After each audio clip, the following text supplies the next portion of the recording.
অধিকাংশ মানুষই কাঠমোল্লাদের খপ্পরে পড়ে রয়েছে। আর এই কাঠমোল্লারা কখনোই মুহাম্মদী ইসলামের কোনো বিষয়েরই সঠিক দর্শন প্রকাশ করতে পারে না, কারণ তাদের জ্ঞানের সীমাবদ্ধতা রয়েছে। যেমন ধরুন কেয়ামত। এই কেয়ামত সম্পর্কে কাঠমোল্লারা আজগুবি এবং কল্পিত কথাবার্তাই বেশিরভাগ বলে থাকে। কেয়ামত সম্পর্কে সঠিক দর্শন তারা মানুষের মাঝে উপস্থাপন করতে একরকম সক্ষমই নয়। মহাগ্রন্থ কোরআনের আলোকে কেয়ামত বলতে আসলে কি বোঝায় এবং কেয়ামতের সঠিক দর্শন আজকে আলোচনার প্রয়াস রাখছি। কেয়ামত শব্দটির মূল অর্থ হচ্ছে দাঁড়ানো। দেহ ও মন একত্রিত হয়ে যেরূপ চলতি অবস্থায় থাকে, সেই অবস্থা হতে দাঁড়িয়ে যাওয়া বা থেমে যাওয়া বা বিরতি গ্রহণ করাটাই হচ্ছে কেয়ামত। মহাগ্রন্থ কোরআনে ব্যক্তি জীবনের মৃত্যুকালকেই কেয়ামত বলা হয়েছে।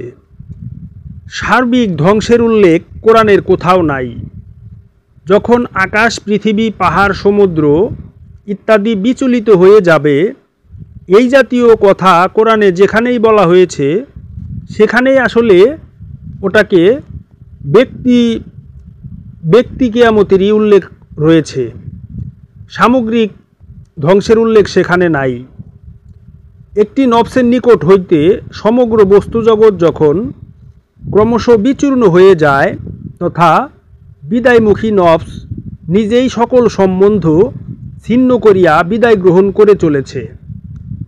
মানুষের আপন রবের চেহারা ব্যতীত সৃষ্টির মধ্যে যাহা কিছু আছে সকলই ধ্বংসশীল।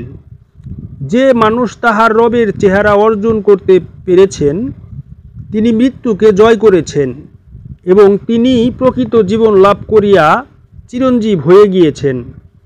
কিয়ামত তাহার জন্য শেষ মৃত্যু হিসেবে বলিলেও বলা যাইতে পারে। আসলে ইহাও তাহার মৃত্যুই বটে। আমাদের কাঠমোল্লারা আমাদের মগজকে ধোলাই করেছে সার্বিক ধ্বংসের উল্লেখের কথা বলে। তারা কোরআনের নামে মিথ্যা অপবাদ চাপিয়ে দিয়েছে। তারা বলছে আকাশ বাতাস, গ্রহ নক্ষত্র, পাহাড় পর্বত সব কিছু চূর্ণ বিচূর্ণ হয়ে যাবে, আর ওটাই হচ্ছে কেয়ামত। কিন্তু মহাগ্রন্থ কোরআনে এগুলোকে রূপক অর্থে মানুষেরই দেহ এবং মনের যে ধ্বংস, এটাকেই বলা হয়েছে।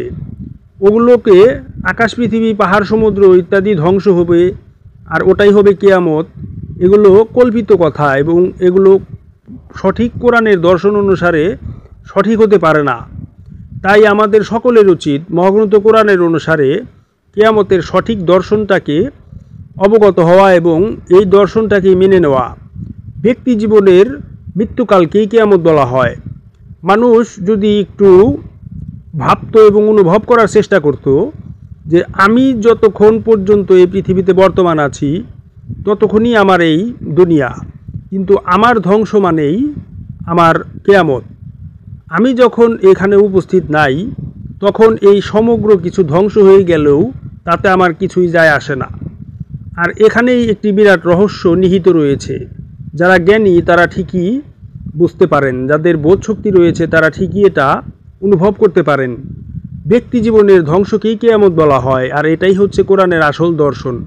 সব কিছু ধ্বংস হয়ে যাবে, ফানা ফানা হয়ে যাবে, ওইটা যে কেয়ামত এইরকম কথা কোরআনের কথা উল্লেখ নাই। এবং সঠিক ভাব দর্শনের আলোকে ওই কথাগুলো সব কিছু ধ্বংস হয়ে কেয়ামত হবে এই কথা কখনোই সত্যের মানদণ্ডে টিকতে পারে না।